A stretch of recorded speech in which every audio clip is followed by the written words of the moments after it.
Bom dia ou boa tarde, queridos irmãos. Aqui fala-vos Jorge Campos, de Cincinnati. A morte não faz discriminação. Todos morrem. Todos morrem. Santos e pecadores. Todas as pessoas morrem. E a Bíblia é muito clara acerca disso. Todos morrem. Mas vejam aqui o que Pedro disse pouco depois de Cristo morrer e ressuscitar, pouco depois do dia de Pentecostes. Vejam aqui o que Pedro disse ao Sinédrio, em Atos capítulo 4, versículo 12. Atos 4, versículo 12. Ele disse assim: E não há salvação em nenhum outro, porque abaixo do céu não existe nenhum outro nome dado entre os homens pelo qual importa que sejamos salvos. Queridos irmãos, não há nenhum outro nome que possamos ser salvos, mas pelo nome de Jesus Cristo. Ora, se Deus está tentando salvar o mundo todo hoje em dia, por que é que há tantas pessoas que não acreditam e não vivem numa maneira que seja de facto limpa, uma maneira que seja de facto como um cristão deveria de viver? E, por isso, se Deus de facto está a tentar salvar o mundo todo, então parece que não está a ter muito sucesso. E, se esta é a única ocasião de salvação, temos que concluir que a missão de Jesus Cristo de salvar o mundo todo parece que está a falhar largamente. Muitas pessoas têm vivido e têm morrido. Milhões e milhões e milhões de pessoas têm vivido e têm morrido sem ouvirem o nome de Jesus Cristo. Sim, mesmo hoje, morrem muitas pessoas à volta do mundo que nunca ouviram o nome de Jesus Cristo. Nunca tiveram a chance, a oportunidade de ouvir o nome de Jesus Cristo. Muito menos ouvirem os ensinamentos e entenderem o que precisavam de fazer. Nunca tiveram uma chance. Mesmo com o zelo missionário à volta do mundo, muitas pessoas se têm perdido. Pessoas que não estão salvas. Está Deus numa batalha com Satanás neste assunto? E se ele está, se existe esta guerra de salvar ou levar as pessoas à perdição, se existe esta guerra entre Deus e Satanás, quem está a ganhar? Estão estas pessoas todas perdidas? E, queridos irmãos, hoje no dia há tantas injustiças. Pessoas que morreram sem terem tido qualquer chance. Sem terem tido uma única oportunidade para a salvação. Então isso é justo? Qual é a sorte dessas pessoas? Vemos tantas crianças que morreram e nunca souberam a verdade. Morreram por doenças, por acidentes, por crimes, criancinhas. Não estamos perturbados por estas crianças que não tiveram uma chance de conhecer o nome de Jesus Cristo? o que as pessoas dizem, não, isso é uma condição especial e por isso talvez seja assim assado. Queridos irmãos, pensem. Vocês veem nas notícias aviões que caem e pessoas morrem. Vocês veem nas notícias fogos e incêndios em salas, por exemplo, numa sala de dança no Rio Grande do Sul, e muitos morrem. Você vê uma bomba nas notícias, uma bomba que estilhaça, por exemplo, um centro comercial. E pessoas morrem. Depois vêem nas notícias, na televisão, um homem fora da sua mente, que não pensa correto, vai com uma metralhadora ou com uma pistola ou pistolas para uma escola e mata indiscriminadamente crianças. Porquê? Porquê? Há alguma esperança? Queridos irmãos, este sermão é para vos dar uma esperança, porque há uma esperança. O plano de salvação de Deus, que é descrito pelos dias santos dele, os dias santos que podem estudar, dá-nos e descreve o plano de salvação de Deus. E é uma grande esperança para todos nós.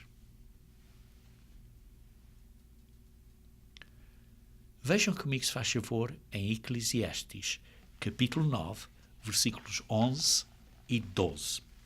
Eclesiastes, capítulo 9, versículos 11 e 12. Diz assim: Vi ainda debaixo do sol que não é dos ligeiros o prémio, nem dos valentes a vitória, nem tampouco dos sábios o pão, nem ainda dos prudentes, a riqueza, nem dos inteligentes, o favor, nem dos inteligentes o favor.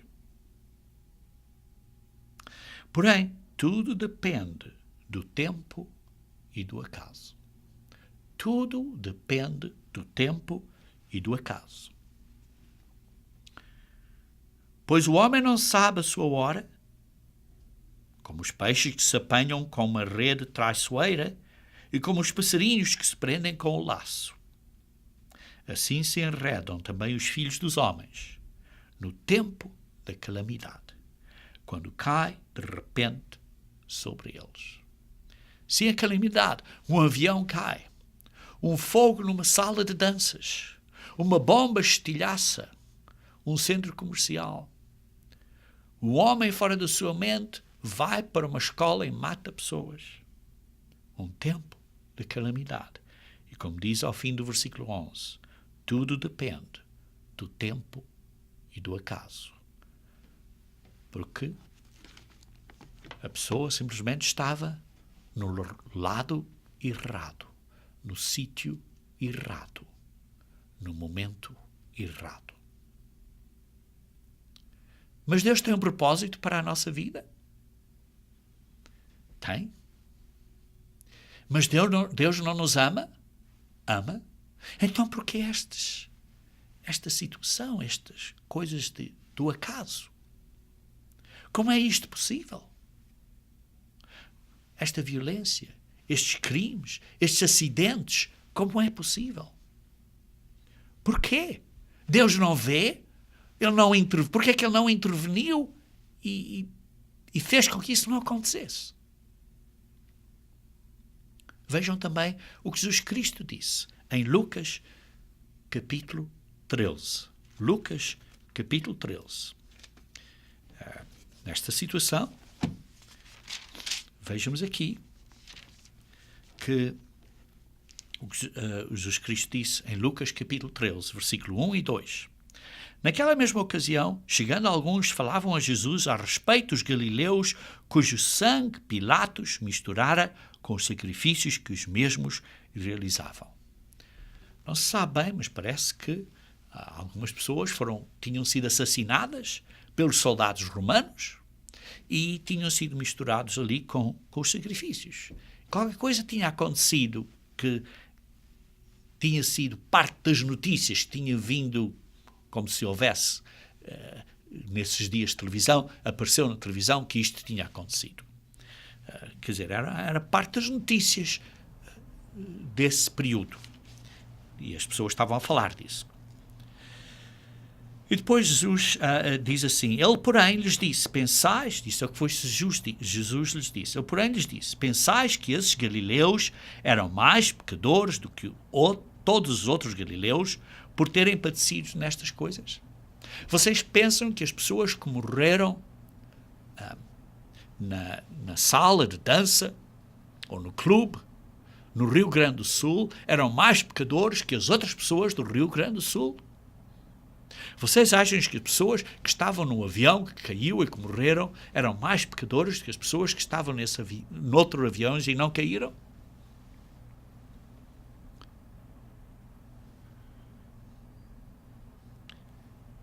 Jesus então responde e diz assim, não eram. E eu vos afirmo, se porém não vos arrependeres, todos igualmente morrereis, perecereis. Temos que nos arrepender, porque todos vamos morrer. Temos que nos arrepender. Ou cuidais que aqueles 18 sobre os quais desabou a torre de Siloé e os matou eram mais culpados que todos os outros habitantes de Jerusalém? Não eram. E eu vos afirmo, mas se todos não se arrependerem, todos igualmente perecereis.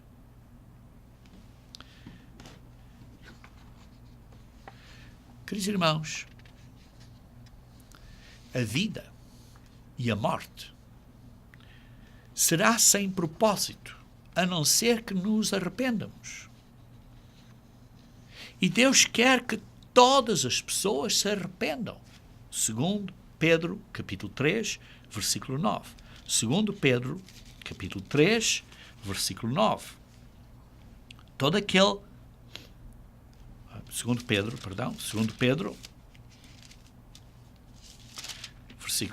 capítulo 3, segundo Pedro, capítulo 3, versículo 9.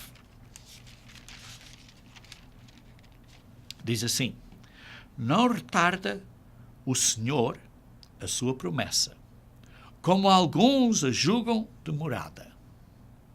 Pelo contrário, ele é longânimo para convosco, não querendo que nenhum pereça, senão que todos cheguem ao arrependimento. Entendemos? Deus quer que todas as pessoas cheguem ao arrependimento.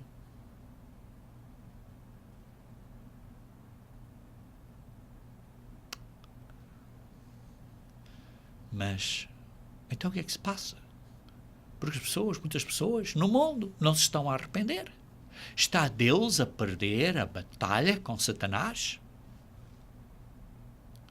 Mas este próprio versículo nos dá uma indicação da solução, uma alusão à solução. Diz, Deus, o Senhor, é longânimo, é paciente, está esperando.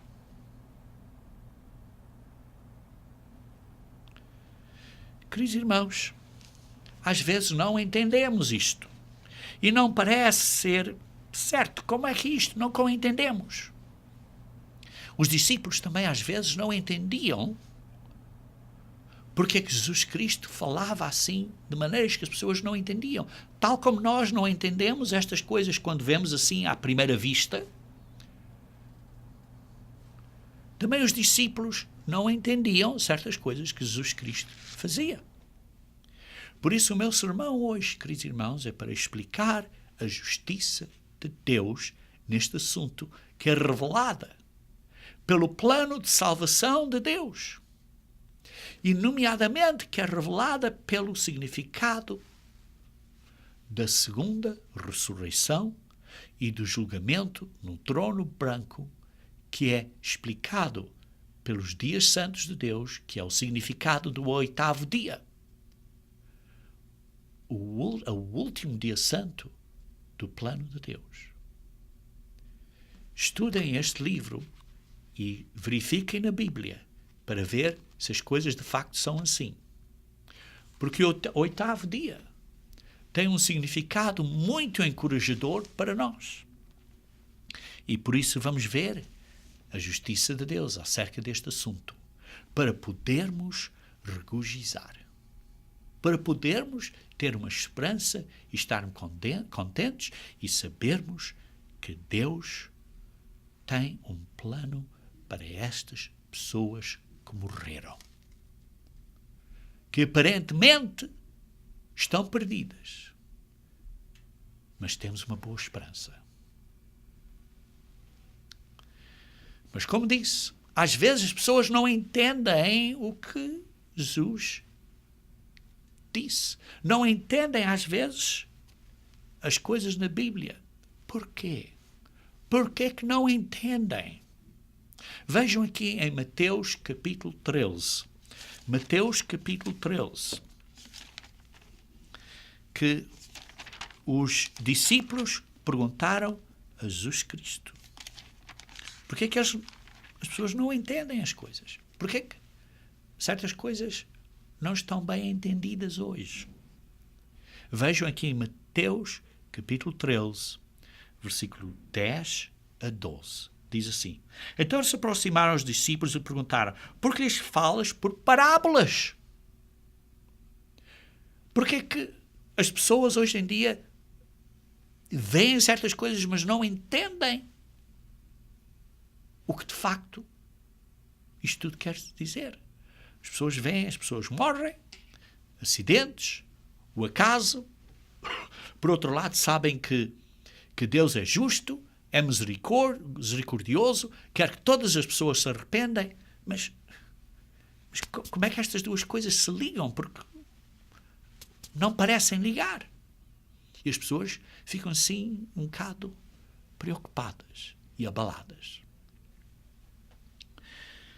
E eles perguntaram: por que falas por parábolas? Porque as coisas acontecem de maneira que não entendemos bem o significado. Porquê? A isto Jesus respondeu, versículo 11: porque a vós é dado conhecer os mistérios dos reinos dos céus. Vocês, que são os eleitos, foi concebido a benção de entenderem hoje a verdade, estes mistérios.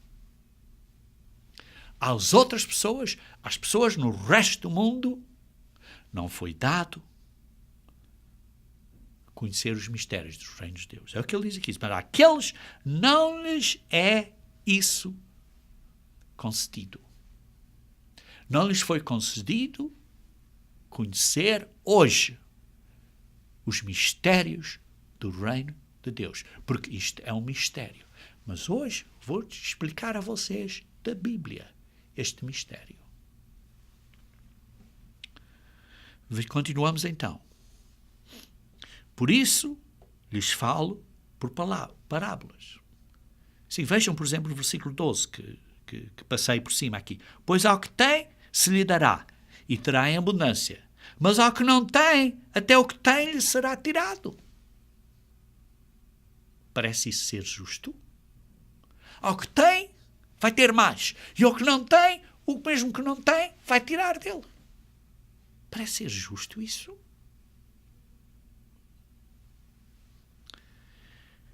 Ele depois explica. Por isso lhes falo por parábolas. Porque vendo não veem, e ouvindo não ouvem, nem entendem. Sim, veem que Deus é misericordioso, veem que Deus quer que todos se arrependem, mas não veem, porque as pessoas estão a morrer a estes acidentes e parece que nunca souberam a verdade.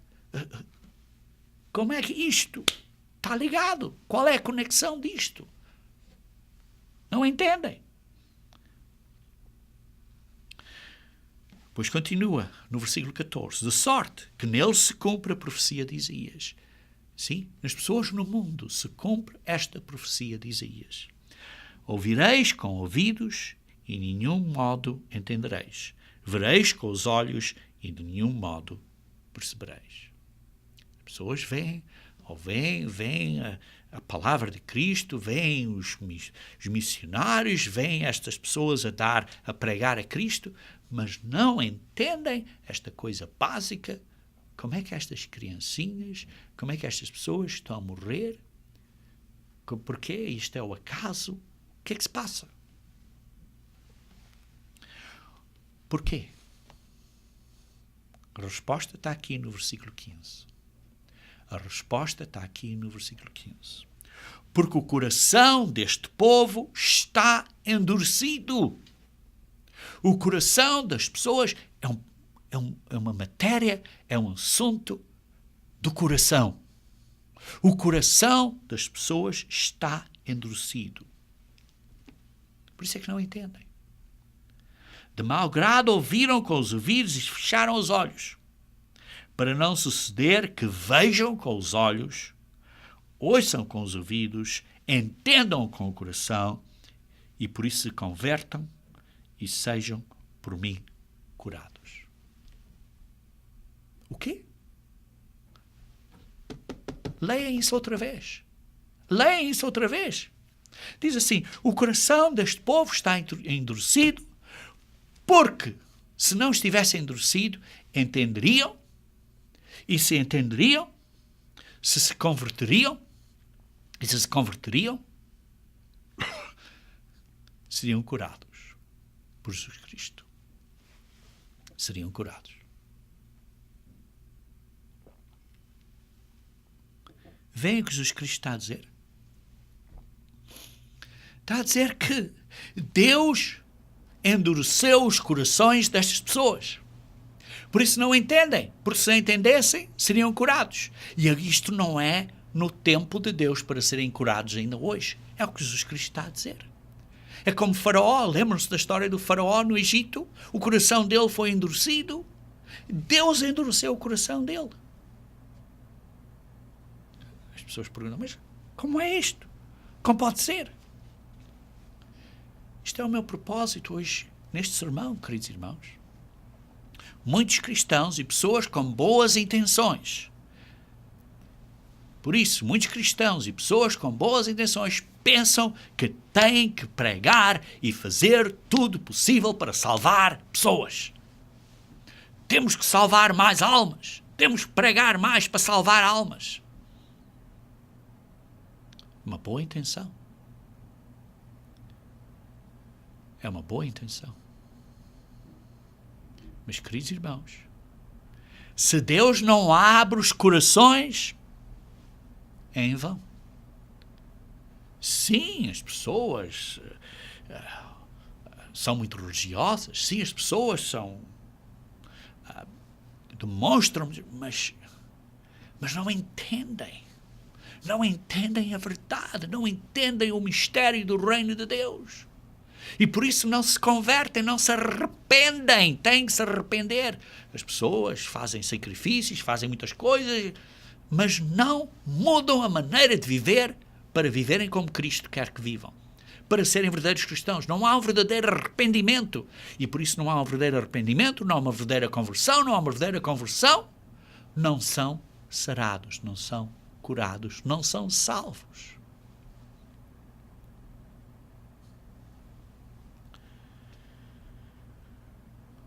E por isso diz, bem-aventurados, porém, os vossos olhos, porque veem, e os vossos ouvidos, porque ouvem.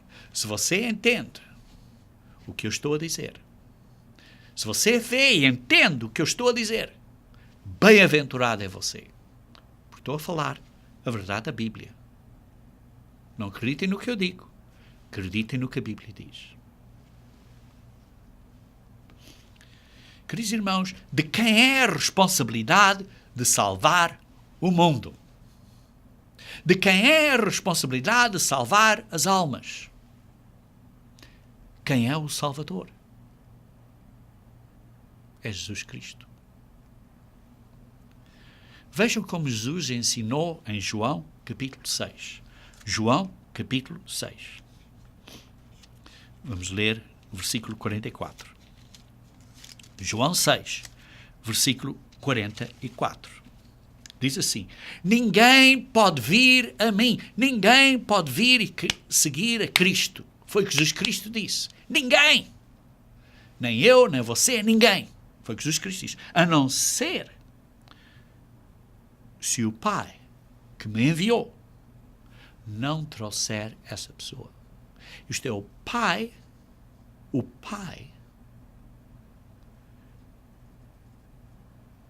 fazer o coração dessa pessoa maciço, em vez de ser duro, maciço, e trazer essa pessoa ao entendimento. A não ser que isso aconteça, essa pessoa não pode vir a ser um verdadeiro cristão, embora essa pessoa seja muito sincera. É o que diz aqui. Então eu, isto é Jesus Cristo, o ressuscitarei no último dia. Ninguém pode vir a ser um verdadeiro cristão, embora eles queiram fazer tudo que queiram, se o Pai que me enviou não o trouxer. Vejam, por exemplo, no versículo 48. Eu sou o pão da vida, diz Jesus Cristo. Os vossos pais comeram o maná no deserto e morreram. Este é o pão que deste do céu para que todo o que dele comer não pereça. Eu sou o pão vivo que desceu do céu. Se alguém dele comer, viverá eternamente. E o pão que eu darei pela vida do mundo é a minha carne. Disputavam, pois, os judeus entre si, dizendo: como pode este dar-nos a comer a sua própria carne? Respondeu Jesus: em verdade, verdade vos digo, se não comeres a carne do Filho do Homem, Jesus Cristo, e não beberes o seu sangue, não tens vida em vós mesmos. Quem comer a minha carne e beber o meu sangue tem a vida eterna, e eu o ressuscitarei no último dia. As pessoas disseram: impossível, porque estavam a pensar que tinham que ser canibalistas, digamos assim. E não é o que Jesus Cristo estava a falar de um princípio espiritual. Sofrer como Jesus Cristo sofre, e entender e ter Jesus Cristo a viver na nossa vida, comer da carne dele, viver como ele vive. Isto é um arrependimento e virmos a ser um cristão para que Cristo viva em nós, isto é, para ele poder viver em nós. Ele era santo, ele era sem pecado, e nós por isso temos que viver sem pecado para ele poder viver connosco, despertar dentro de nós através do poder do Espírito Santo de Deus.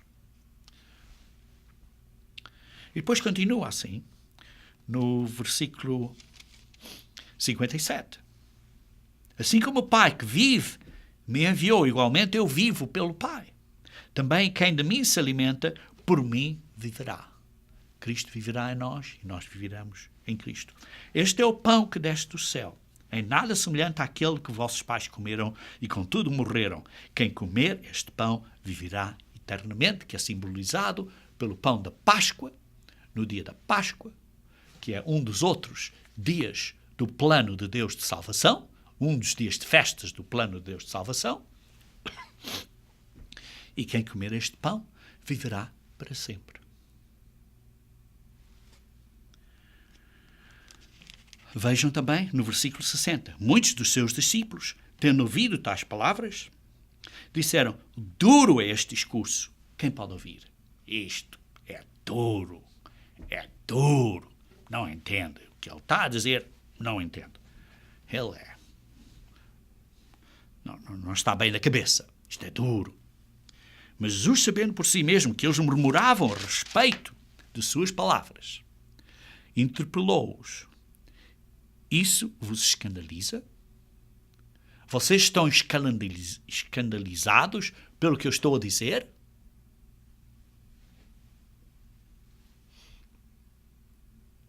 Que será, pois, se virdes o Filho do Homem? O que vai ser se vocês virem Jesus Cristo subir para o lugar onde primeiro estava? Sim, as pessoas viram Jesus Cristo subir para o céu, que é o lugar onde ele estava. Ele veio do céu, estava lá com o Pai e foi para o mesmo lugar onde ele estava com o Pai.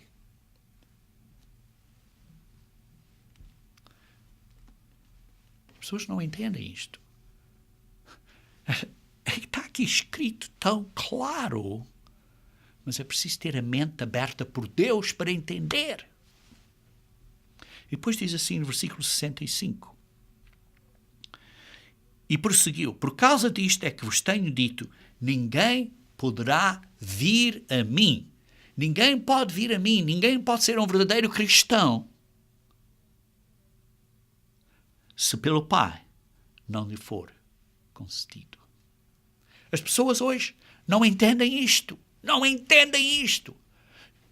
E muitos cristãos e missionários e pastores com boas intenções e sinceros estão a tentar salvar almas. E não entendem que, a não ser que o Pai chame as pessoas, ninguém pode ser salvo. Não podem vir a Cristo.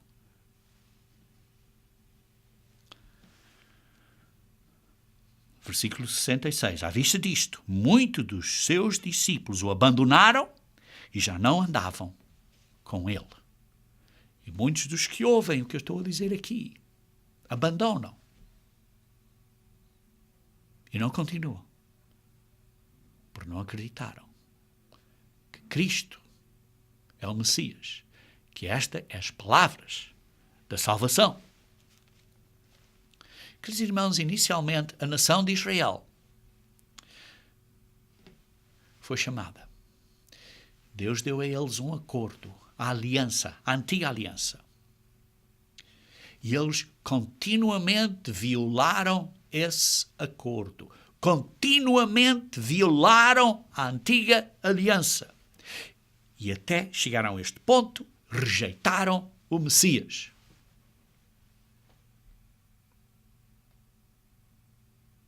Os judeus, a maioria do povo, quando ouviu Cristo, rejeitou o Messias. Queridos irmãos, muitas pessoas hoje acreditam em Cristo, mas rejeitam o que Ele diz. Acreditam na pessoa de Cristo, eu sou cristão, mas não aceitam estas palavras. E dizem a mesma coisa, isto é duro.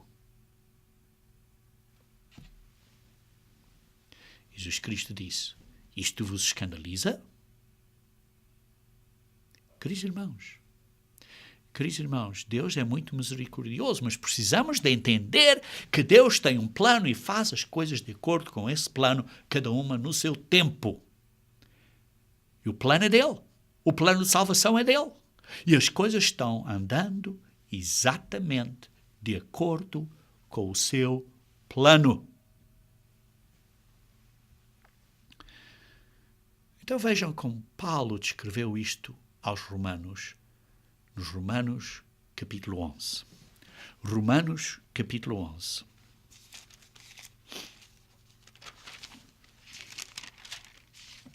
Diz assim: pergunto, pois, terá Deus, porventura, rejeitado o seu povo, o povo de Israel, a nação de Israel? Deus rejeitou a nação de Israel? De modo nenhum. Porque eu também sou israelita, da descendência de Abraão, da tribo de Benjamim. Deus não rejeitou os israelitas. Mas vejam no versículo 7, que dizemos, pois, o que Israel busca, isso não conseguiu. É como hoje, as pessoas buscam Cristo, mas não conseguem seguir e obedecer e entender as verdadeiras palavras de Cristo. Sim, aceitam Cristo, mas não obedecem ao que Cristo diz. Diz assim, o que Israel busca, isso não conseguiu. As pessoas não conseguem, de facto,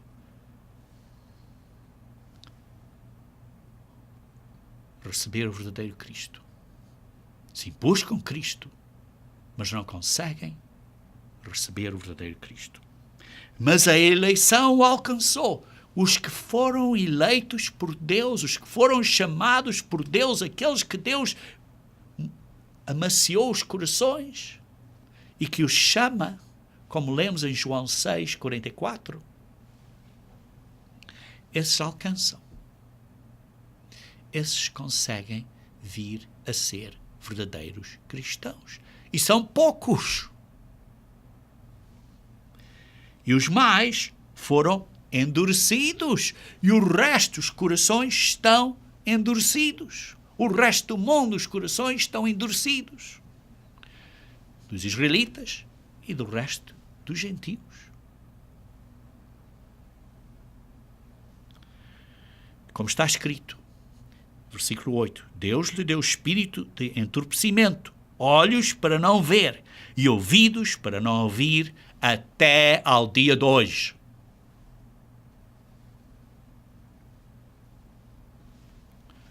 Os outros estão cegos. Vejam comigo em Efésios, capítulo 4. Efésios, capítulo 4, versículo 17. Isto, portanto, digo, e no Senhor testifico que não mais andeis como também andam os gentios na vaidade dos seus próprios pensamentos. Os gentios também estão cegos, obscurecidos de entendimento, alheios à vida de Deus por causa da ignorância em que vivem pela dureza do seu coração. Os israelitas têm o coração endurecido, os gentios têm o coração endurecido. Portugueses, brasileiros, espanhóis, italianos têm o coração endurecido. Embora sim, aparecem muito religiosos, mas têm o coração endurecido e por isso não se convertem e por isso não são sarados, como Jesus Cristo disse. Esta cegueira é praticamente universal. Esta cegueira espiritual é praticamente universal. Vejamos então de volta a Romanos capítulo 11. Romanos capítulo 11, onde estávamos há pouco. Vejamos então agora o versículo 5 e 6. Assim, pois, também agora, no tempo de hoje, sobrevive um remanescente. No tempo de hoje existe um remanescente, um rebanho pequeno, segundo a eleição da graça. Só poucos entendem, segundo a eleição, a seleção, poucos que foram selecionados por Deus para receberem a graça hoje. E se é pela graça, já não é pelas obras. Não é nada que você fez ou que eu fiz, é pela graça, pela escolha de Deus, que Deus escolheu a você ou a mim para entendermos a verdade hoje. Que diremos, pois? Diz, se é para graça, não é pelas obras, do contrário, a graça já não é graça. Porque se fosse por obras, a graça já não era graça.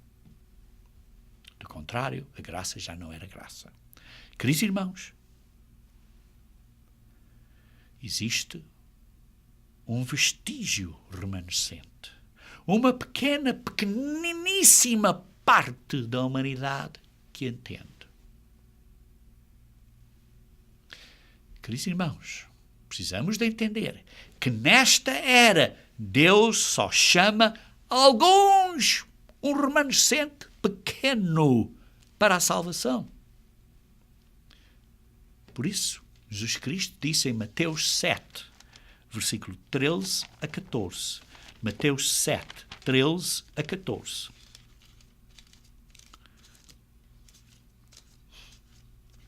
Disse assim. Mateus 7, 13 a 14.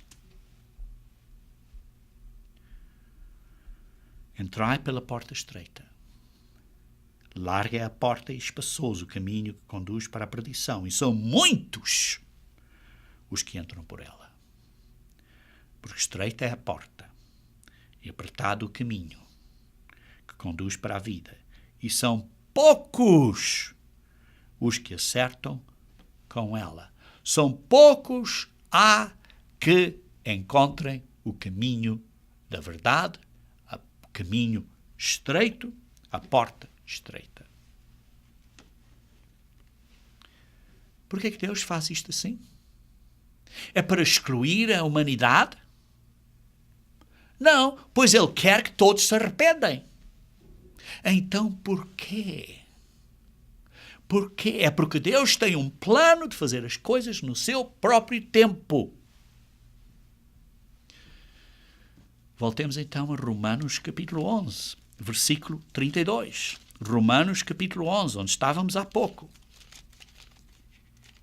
Romanos capítulo 11, versículo 32. 11, 32. Porque Deus a todos encerrou na desobediência. Deus pôs todas as coisas, todas as pessoas na desobediência. Pôs todas as pessoas com o coração endurecido. Porque Deus a todos, isto é, a vasta maioria de todos no mundo, e até mesmo nós, estamos encerrados nesta desobediência e temos que ter a misericórdia, receber a misericórdia de Deus e a graça dele, a fim de usar de misericórdia para com todos. E é a decisão dele quando é que ele usa a misericórdia. Misericórdia para com todos. E é a decisão dele quando é que ele usa a misericórdia. Queridos irmãos, Deus criou a vida. Deus criou você. É lindo ver um bebê nascer e uma mãe ter um bebê, e a mãe sai do hospital com o bebê nas mãos. É uma beleza. Deus criou a vida, é um milagre. E Deus tem a autoridade de a tirar.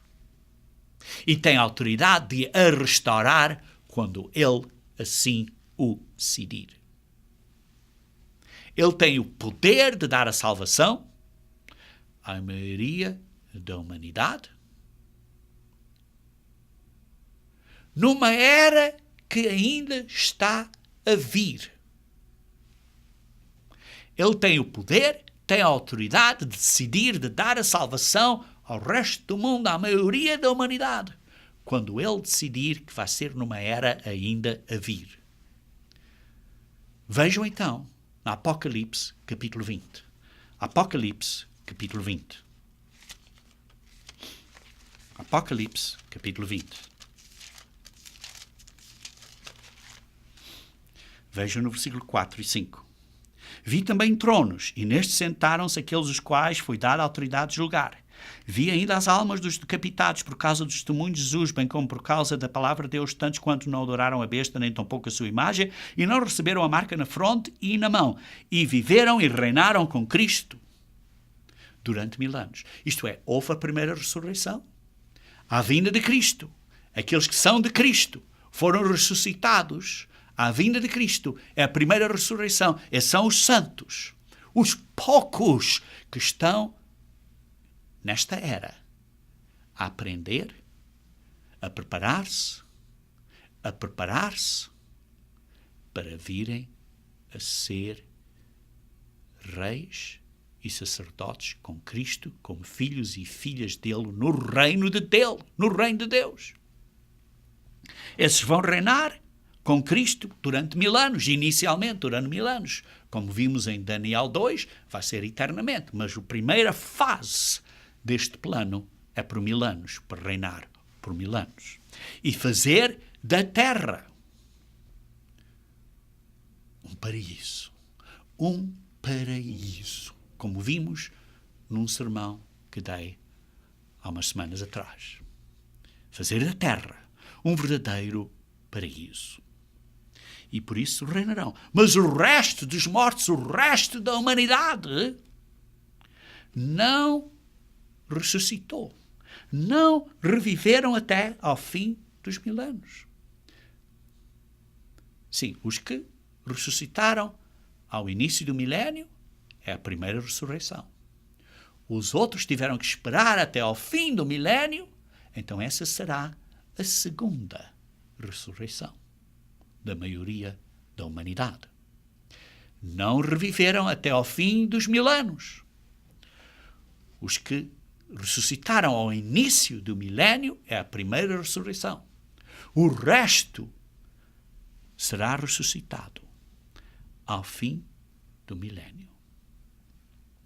Ao fim do milénio. Vejam então, no versículo 11 do capítulo 20 da Apocalipse, vemos esta segunda ressurreição ao fim do milénio. Quando a terra já é um paraíso, já foi feita a terra um paraíso para estes milhares, milhões, bilhões de pessoas serem ressuscitadas para a terra que agora tem capacidade de sustentar estes bilhões de pessoas todos ao mesmo tempo. Diz assim: vi um grande trono branco, versículo 11, e aquele que nele se assenta, de cuja presença fugiram o céu e a terra, e não se achou lugar para eles. Vi também os mortos, os grandes e os pequenos, os importantes e os que não eram importantes, postos em pé, isto é, ressuscitados, diante do trono. Então se abriram os livros. Estes são os livros que se abriram. A Bíblia tem 66 livros hoje em dia. Se abriram os livros. Ainda outro livro, o livro da vida.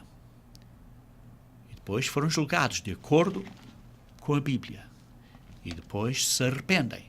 E conforme se arrependem, o nome deles é escrito no livro da vida. Isto é, para terem a vida eterna. Outro livro, o livro da vida, foi aberto. E os mortos foram julgados segundo as suas obras, conforme os que se achava escrito nos livros. Deu o mar os mortos que nele estavam, a morte e o além. Entregaram os mortos que nele havia. E foram julgados um por um, segundo as suas obras. Um por um, segundo as suas obras. Queridos irmãos, vai haver um julgamento futuro. Jesus falou de um julgamento futuro. Quando todos entenderiam os seus ensinamentos.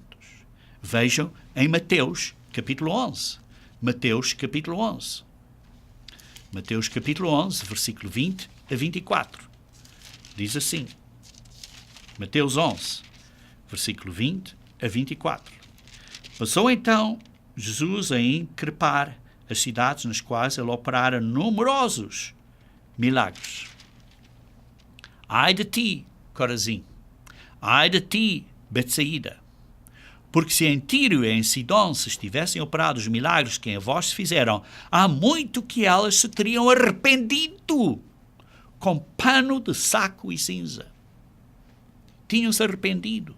E contudo vos digo, no dia do juízo, neste dia do juízo do trono branco, haverá menos rigor para Tiro e Sidom do que para vós, vocês, nações judaicas, que estão aqui a ter o testemunho de Jesus Cristo a viver com eles. A tu, Cafarnaum, e levar-te-ás, porventura, até ao céu? Descerás até ao inferno, porque, isto é, até ao Hades, até à morte. Porque se em Sodoma se tivessem operado os milagres que em ti se fizeram, teria ela permanecido até o dia de hoje. Sodoma, que é, digamos assim, um pico, um cúmulo de iniquidade. Mas se esse Sodoma tivessem recebido o mesmo conhecimento que estas pessoas tiveram aqui durante o tempo de Cristo, Sodoma se tinha arrependido e existiria ainda hoje. Versículo 24. Digo-vos, porém, que menos rigor haverá no dia de juízo para com a terra de Sodoma do que para contigo. Estas pessoas vão estar todas juntas ao mesmo tempo. Vejam no capítulo 12 de Mateus, versículo 41 e 42. Diz assim: Ninivitas se levantarão no juízo, serão ressuscitadas no dia do juízo, com esta geração que vai ser ressuscitada também no dia do juízo, e a condenarão, porque se arrependeram com a pregação de Jonas, e eis aqui está quem é maior do que Jonas. A rainha do sul se levantará no juízo com esta geração e a condenará, porque veio dos confins da terra para ouvir a sabedoria de Salomão, e eis que está quem é maior do que Salomão aqui. Vemos aqui que vai haver uma ressurreição, e estas nações, estes pessoas vão estar todas ressuscitadas ao mesmo tempo. Vai haver uma grande ressurreição depois do milénio, como lemos na Apocalipse, capítulo 20, versículo 5. Será de 4 e 5, depois do milénio. Por isso, vejamos então esta grande ressurreição, que é descrita em Ezequiel 37. Ezequiel 37. Diz assim: veio sobre mim a mão do Senhor, ele me levou pelo Espírito do Senhor e me deixou no meio de um vale que estava cheio de ossos. Isto é, muitas pessoas mortas.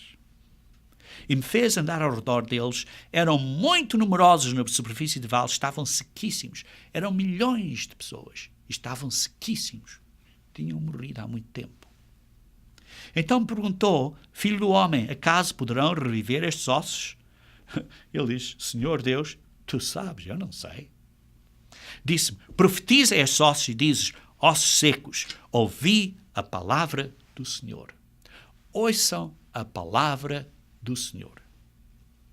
Assim diz o Senhor Deus a estes ossos: eis que farei entrar o Espírito em vós e vivereis. Isto é, farei entrar o Espírito do homem, no homem, de volta nestas pessoas e vão ser ressuscitadas, voltar a viver uma vida física. Porei tendões sobre vós, farei crescer carne sobre vós, vês que é carne física, sobre vós estenderei pele, isto é carne física, e porei em vós o Espírito do homem, de volta para vocês voltarem a viver. E vivereis, e sabereis que sou o Senhor. Vão ser educados no caminho da salvação e vão saber que Deus é Deus e que Jesus Cristo é Jesus Cristo. Não vão ter, nesse período, o coração endurecido. Estes bebés, estas crianças, as pessoas que morreram no incêndio e no desastre nesta casa no Rio Grande do Sul, neste clube, as pessoas que morreram no avião, vão ser todas ressuscitadas ao mesmo tempo e vão saber que Deus é Deus. Vão ter a única chance que não tiveram. Vão ter a primeira chance que não tiveram. Então profetizei, segundo me for ordenado. Enquanto eu profetizava, houve um ruído, um barulho de ossos que batiam contra ossos, e se juntaram cada osso a seu osso. Olhei e eis que havia tendões sobre eles, e desceram as carnes, e se estenderam a pele sobre eles. Mas ainda não havia o espírito do homem no homem neles, ainda eram só corpos, mas não estavam a viver. Então ele me disse: profetiza ao espírito, profetiza ao filho do homem. E diz-me: assim diz o Senhor, vem dos quatro ventos ao espírito do homem e assopra o fôlego da vida, assopra sobre estes mortos para que vivam. São pessoas físicas. Um assopro da vida é um físico. São físicas. Profetizei como ele me ordenara, e o espírito do homem no homem entrou neles, e viveram, e puseram-se em pé um exército sobremodo numeroso, milhões e milhões de pessoas. Vivem agora neste mundo que foi preparado por 1000 anos, durante o milénio, que agora é um paraíso, que tinha casas suficientes para eles, tinha roupa suficiente para eles, tinha comida suficiente para eles, tinha isto tudo suficiente para eles, tinha roupas, tinha comida, tinha casas, tinha possibilidades para estas pessoas viverem em bilhões de pessoas, todas ao mesmo tempo. Todas as pessoas que morreram nesta era hoje e nunca tiveram uma chance, nunca tiveram a primeira chance, vão ter a primeira chance que nunca tiveram. Vão ter a primeira oportunidade que nunca tiveram. Como vemos, é uma ressurreição física. E a condição que essas pessoas vão estar quando vão acordar, vão dizer: eu fiz isto tudo errado, o que é que eu vou fazer? E dizem assim, no versículo 11, na segunda parte do versículo 11, diz: os nossos ossos secaram e apareceu a nossa esperança. Estamos de todo exterminados. Não temos esperança. Estamos aqui perante o julgamento. Vamos estar em grande problema. Vejam então no versículo 12. Portanto, profetiza e diz-lhes: assim diz o Senhor Deus: eu que abrirei a vossa sepultura e vos farei sair dela, ó povo meu, e vos trarei à terra de Israel, Sim, isto é aos israelitas, mas será a todo o mundo, como vimos em Mateus 11 e 12. Sabereis que eu sou o Senhor. Vão ter conhecimento, vão aprender a verdade, vão ter a mente aberta. Deus os chama, abre o coração, abre a mente, vão entender as parábolas, vão entender o significado das coisas e vão entender a verdade e vão saber quem é o verdadeiro Deus e o verdadeiro Jesus Cristo. Diz assim, sabereis que sou o Senhor, versículo 13, quando eu abrir a vossa sepultura e vos fizer sair dela ao povo meu. E quando vão aprender a verdade, vão se arrepender. E quando se arrependerem, vão ser batizados. E quando forem batizados, vão ter as mãos impostas sobre eles e a oração para receberem o Espírito Santo de Deus. E diz assim, porém em vós o meu Espírito, o Espírito de Deus, e vivereis, e vos estabelecerei na vossa própria terra.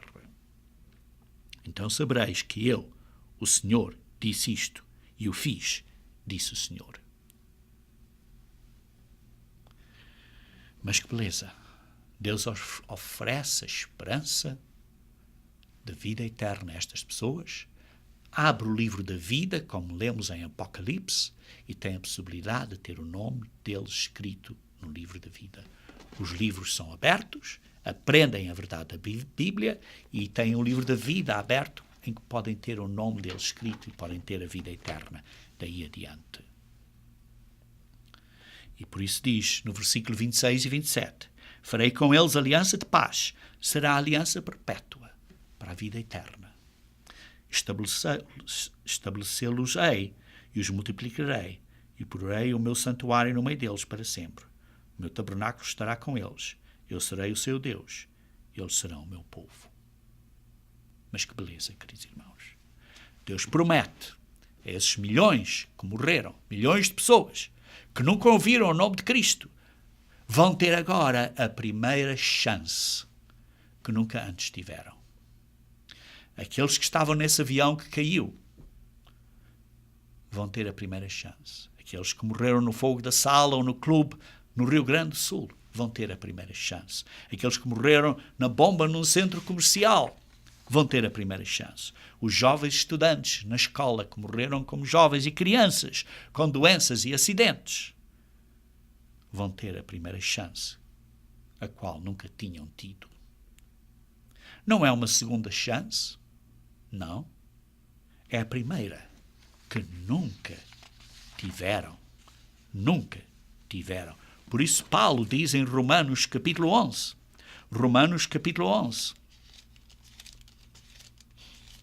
diz assim, no versículo 1, como lemos, pergunto, pois, terá Deus, porventura, rejeitado o seu povo? De modo nenhum. Porém, eu também sou israelita, descendência de Abraão, da tribo de Benjamim. Deus não rejeitou o seu povo, Deus não rejeitou a humanidade, não rejeitou vocês, sejam portugueses, sejam brasileiros, sejam espanhóis, seja o que for. Não vos rejeitou. A quem de antemão conheceu.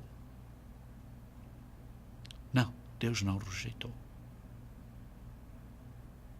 Vejam no versículo 26. Vejam no versículo 26. E assim, todo o Israel será salvo, como está escrito. Virá de Sião o libertador, e ele apartará de Jacó as impiedades. Todos serão salvos, de acordo com o plano de Deus, que é escrito e explicado pelos dias santos de Deus. E vocês entendem isto melhor conforme vocês vão observando os dias santos de dia a dia, de ano a ano. Então entendem isto de ano a ano cada vez melhor. Porque é uma repetição e vão aprendendo e vão entendendo melhor. Queridos irmãos, todo Israel, toda a humanidade será salva quando Deus decidir de o fazer. Como vêem no versículo 12 de Romanos 11, diz assim, ora, se a transgressão destas pessoas redondou em riqueza para o mundo, sim, porque as pessoas pecaram, por causa disso recebem Cristo, e Cristo, a salvação é oferecida aos gentios também, e por isso é riqueza para o mundo. E se o seu abatimento em riqueza para os gentios, porque a salvação agora é dada aos gentios, Quanto mais a sua plenitude, quando a nação de Israel for abençoada e for uma benção para o mundo todo o mundo vai ser abençoado através deles. Mas que grande benção que grande plano Deus tem para todos. Vejam também em Romanos capítulo 11, versículo 20. Começar da última parte aqui do versículo 20. Diz assim: não te ensoberbeças, mas teme. Não fiques com uma cabeça grande e penses que és grande pessoa, mas teme. Porque se Deus não poupou os ramos naturais, não te poupará tu, que és gentil e que fostes posto na árvore de Israel, espiritualmente. Considerai, pois, a bondade e a severidade, a bondade e a severidade de Deus, para com os que caíram, severidade, mas para contigo a bondade de Deus. Se nela permaneceres de outra sorte, também tu serás cortado.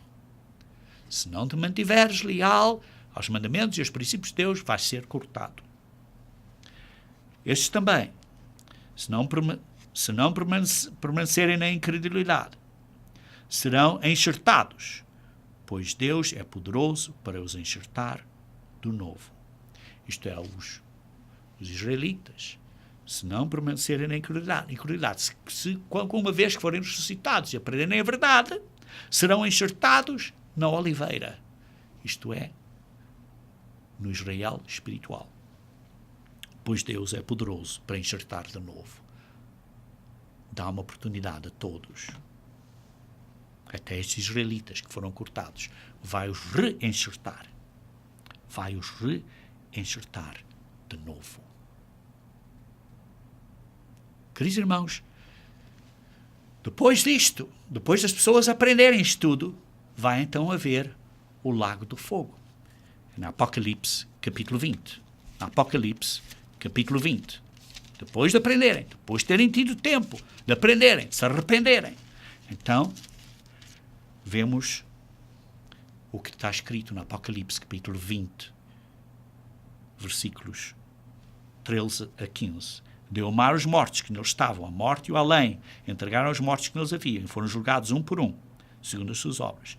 Então a morte e o inferno foram lançados para dentro do lago de fogo.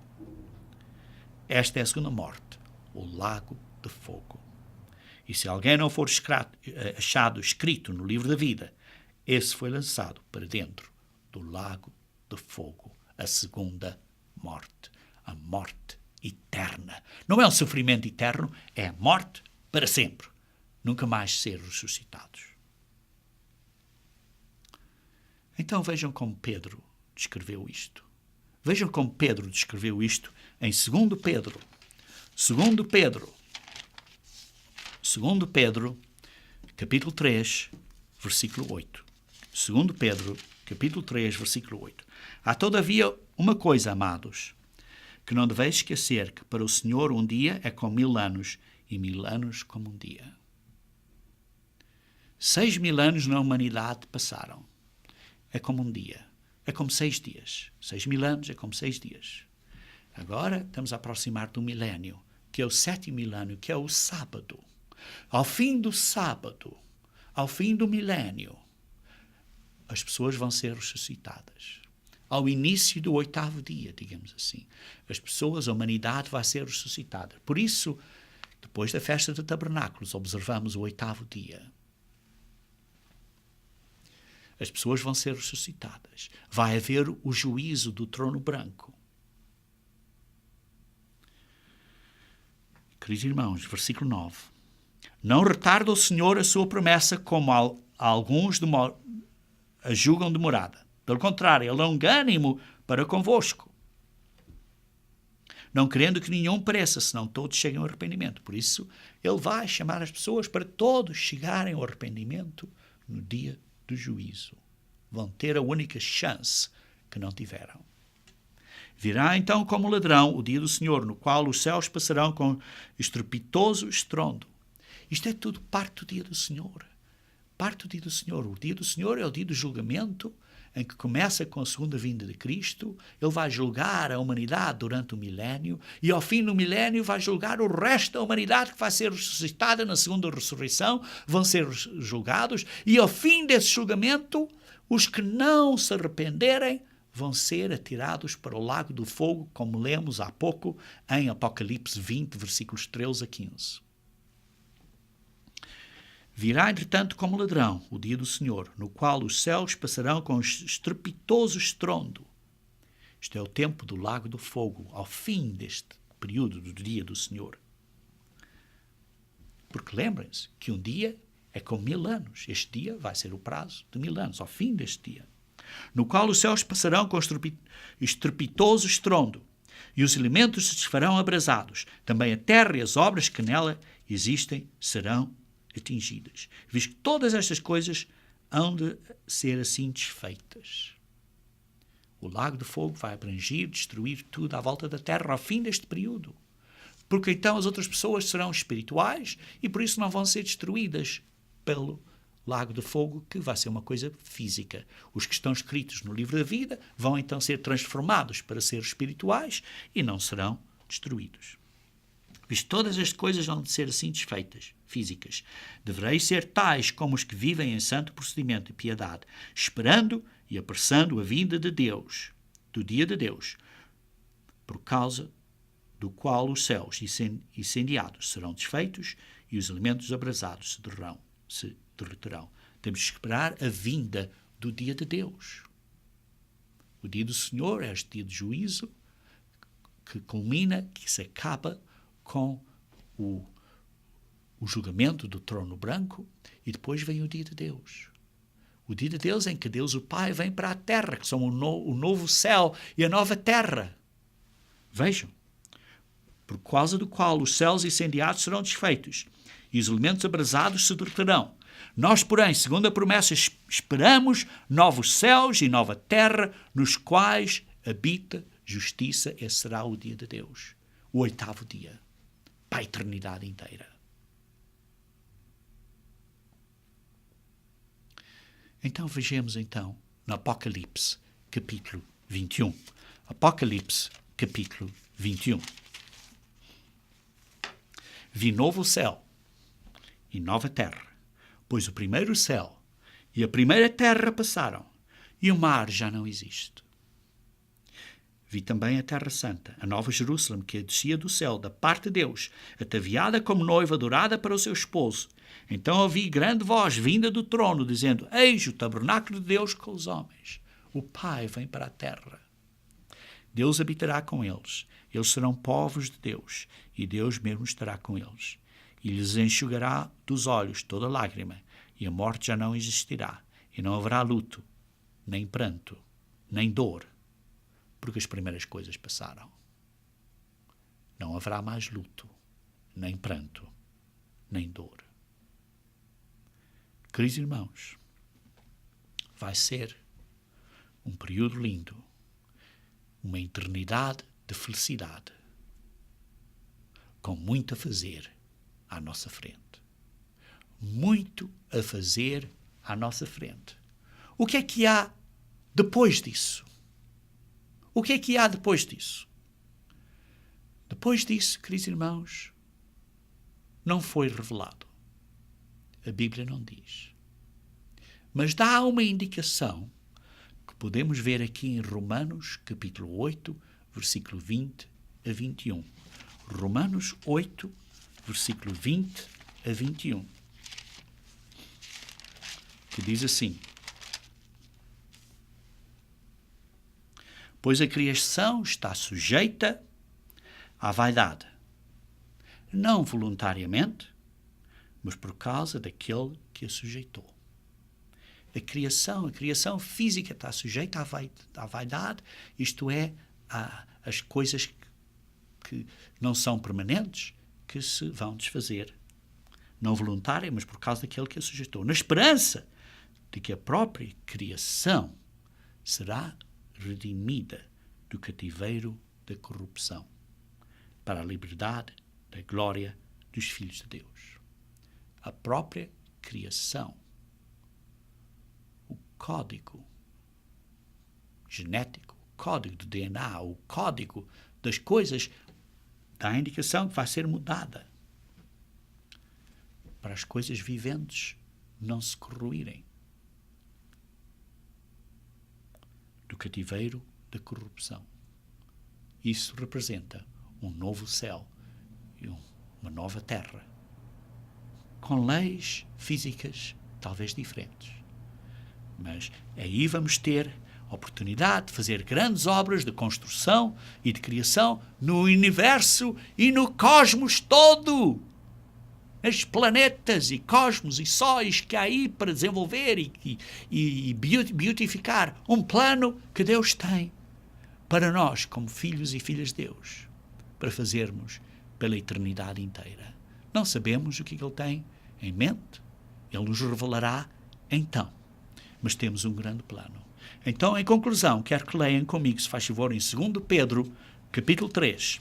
2 Pedro, capítulo 3, versículo 17 a 18, que diz assim: Vós, pois, amados, prevenidos como estáis de antemão, acautelai-vos, não suceda que, arrastados pelo erro destes insubordinados, e há muitos insubordinados neste mundo, cuidado, não sejam arrastados com os males deste mundo. Descaias da vossa própria firmeza.